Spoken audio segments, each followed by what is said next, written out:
भारत के दक्षिण में एक ऐसी जगह जहाँ की हवाओं में आध्यात्म के मंत्र गूंजते हैं। प्रकृति की लहरें आपसे कुछ कहना चाहती है और गौरवशाली संस्कृति को ये जगह संजोए हुए है। चलो आप लोगों को एक ऐसी भूमि पर लेकर जाता हूँ जहाँ पर माना जाता है कि साक्षात शिव भगवान गौ माता के कर्ण से यानी कानों से प्रकट हुए, जिसे दक्षिण की काशी भी कहा जाता है।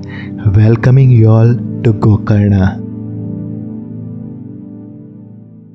गोकर्ण एक फैसिनेटिंग ब्लेंड है स्पिरिचुअलिटी, हिस्ट्री और नेचुरल ब्यूटी का। अभी हम हैं गोकर्ण टाउन के बीचों बीच स्थित कोटि तीर्थ लेक के पास। कोटि तीर्थ का मतलब होता है 1000 ऑफ स्प्रिंग्स। दोस्तों ऐसा लोकली माना जाता है, धार्मिक मान्यता है। ये जो तालाब है यहाँ पर बहुत सारे हिंदुस्तान के सभी जो होली स्प्रिंग्स है या होली वाटर्स है वहाँ का पानी यहाँ पर मौजूद है, ऐसी मान्यता है। कोटि तीर्थ के चारों तरफ आपको कई सारे छोटे बड़े मंदिर दिखेंगे। यहाँ पर आपको पुजारियों के पावन मंत्रोच्चार सुनाई देंगे। यहाँ पर लोग पवित्र स्नान और अपने पूर्वजों की पूजा के लिए आते हैं। यहाँ पर आपको एक अद्भुत शांति और स्थिरता महसूस होगी। दोस्तों गोकर्ण के कण कण में अपने हजारों सालों का गौरवशाली इतिहास झलकता है। गोकर्ण एक सांस्कृतिक ट्रेजर है जिसे लोकल कम्युनिटीज़ ने आज तक प्रिजर्व करके रखा है, संजो कर रखा है।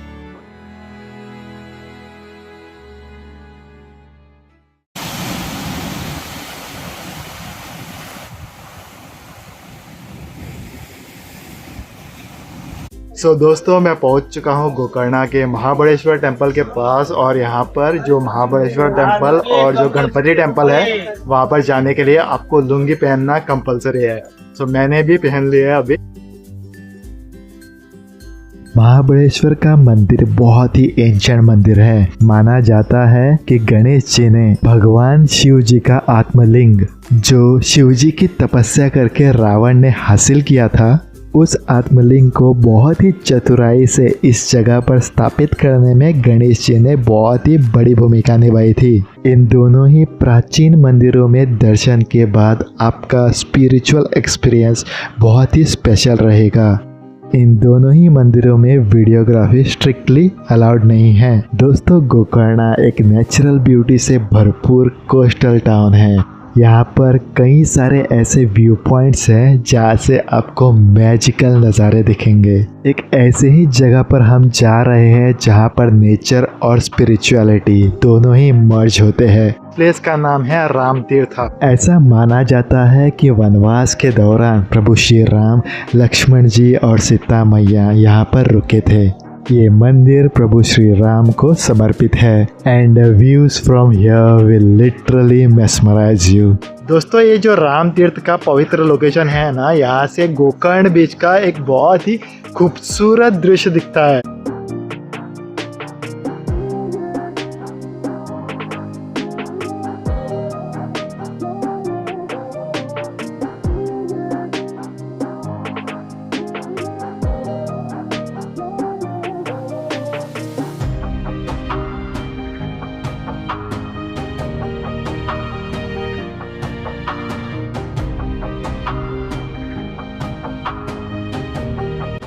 फिर मैंने देखा कि एक पाइप से पानी गिर रहा है और कई सारे लोग वो पानी को डायरेक्टली पी रहे हैं। कुछ लोग बोतल में भर भर के ये पानी लेकर जा रहे हैं। फिर मालूम पड़ा कि यहाँ पर एक नेचुरल स्प्रिंग है जिसे पवित्र माना जाता है, और इस पानी के सोर्स के पास कई सारी सर्प देवता यानी सांप देवता की मूर्तियाँ हैं। लैंडस्लाइड के चलते सोर्स के पास कुछ डैमेजेस हुए थे, इसलिए पाइप के जरिए पानी आगे लिया गया था।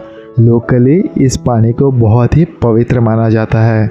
इस पवित्र जल का सेवन करके मैं भी गोकर्ण को जानने की मेरी जर्नी आगे बढ़ाता हूँ। गोकर्ण मानव जीवन के संपूर्ण संस्कारों का केंद्र है, जन्म से लेकर मृत्यु तक।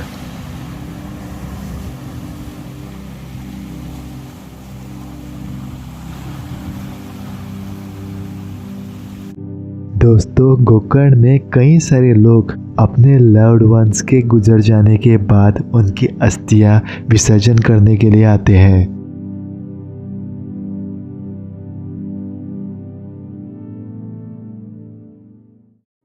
दोस्तों, गोकर्ण को बहुत ही खूबसूरत कोस्टलाइन मिली है, हरी भरी हरियाली के साथ। दोस्तों, अभी हम उस जगह पर जा रहे हैं जिसको अपना नाम अपनी फॉर्मेशन की वजह से पड़ा, अपनी शेप के वजह से पड़ा है। गोकर्ण आज एक कोस्टल टूरिस्ट डेस्टिनेशन भी है। वैसे तो गोकर्ण में आपको कई सारे बीच मिलेंगे, लेकिन हम आए हैं एक खास बीच पर। इस बीच की खासियत यह है कि इसके बीच का आकार ओम के जैसा है। अभी आपको ढूंढना है ओम कहाँ पर है।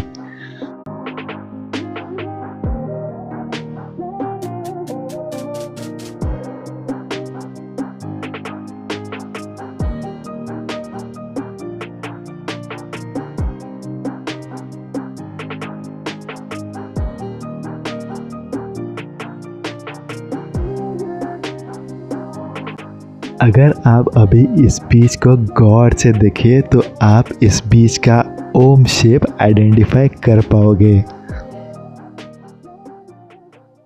सूरज की तो अभी रोशनी पूरे डायरेक्टली मेरे फेस पर ही गिर रही है, लेकिन अगर आप गौर से मेरे पीछे देख रहे हो तो आपको समझ में आएगा इस बीच को ओम बीच क्यों कहा जाता है। चलो इस खूबसूरत बीच के सैर करके आते हैं। ओम बीच की ग्रीनरी इसकी खूबसूरती और भी बढ़ाती है।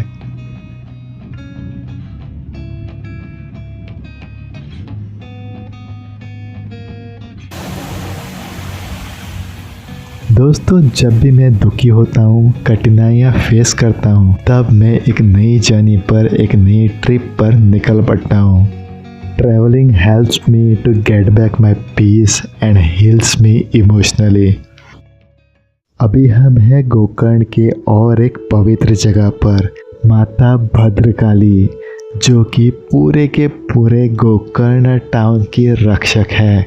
माना जाता है कि माता आपकी कठिनाइयाँ सुनती है और लोग अपनी मन्नत पूरी होने के बाद वापस यहाँ पर आकर माता जी के चरणों में अपना माथा टेकते हैं।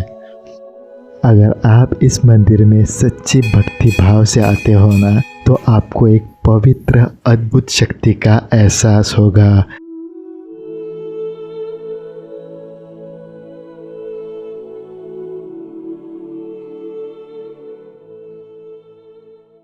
अगली सुबह और जाना है गोकर्ण के हिस्टोरिकल मॉन्यूमेंट के पास, और तभी रास्ते पर मुझे एक अनोखे खेत दिखे। लेकिन खेतों की संरचना कुछ अजीब सी दिखी मुझे, और इनके बारे में ज़्यादा जानने के लिए मैंने वहीं पर खड़े लोकल से बात की। फील्ड्स है, वो भी बहुत ही स्पेशल फील्ड्स है, कोई मामूली फील्ड नहीं है ये। दोस्तों, लोकल्स ने मुझे बताया कि यहाँ पर नमक की खेती होती है। पानी को इस तरह से स्प्रेड करके ब्लॉक किया जाता है और फिर पानी सूखने के बाद रह जाता है नमक, जो बाद में कलेक्ट किया जाता है। Through out the history Gokarna पे कई सारे राजवंशों ने राज किया है, जैसे कदम साम्राज्य हो, विजयनगर साम्राज्य हो, मराठास या फिर मुगल। डाइवर्स साम्राज्यों की छाप आपको गोकर्ण में दिखेंगी। दोस्तों, मैं इस जगह के बहुत ही इम्पोर्टेंट लैंडमार्क के पास आया हुआ हूँ, जो हिस्टोरिकली बहुत ही इम्पोर्टेंट रखता है, और इस जगह का नाम है द फोर्ट ऑफ मीरजान और द मीरजान फोर्ट। चलो इसके बारे में मैं आप लोगों को बहुत ही डिटेल में बता देता हूँ, और यहाँ से जो व्यूज़ मिलते हैं काफ़ी गजब के। माना जाता है कि विजयनगरा एम्पायर के दौरान इस फोर्ट की नींव रखी गई थी। इस फोर्ट को और भी एनहांस किया गया रानी चिन्ना भैरव देवी के कार्यकाल में। यहाँ नज़दीक ही एक एंशिएंट बंदरगाह है, जहाँ से बहुत सारा ट्रेड होता था, मोस्टली पेपर यानी काली मिर्च का। और इस पूरे काली मिर्च के ट्रेड को रानी चिन्ना भैरव देवी कंट्रोल करती थी, और उन्हें पेपर क्वीन भी कहा जाता था। और जैसे जैसे विजयनगर एम्पायर कमज़ोर होता गया, ये फोर्ट भी सब्सिक्वेंट साम्राज्यों के हाथों में चला गया, जैसे बीजापुर सुल्तानत, मराठास और फाइनली ब्रिटिशर्स। इस फोर्ट की ग्रैंडनेस और ह्यूज साइज देखकर आपको पता लग गया होगा कि उस टाइम पेपर ट्रेड यानी काली मिर्च का कारोबार कितनी ह्यूज क्वांटिटी में हुआ करता था।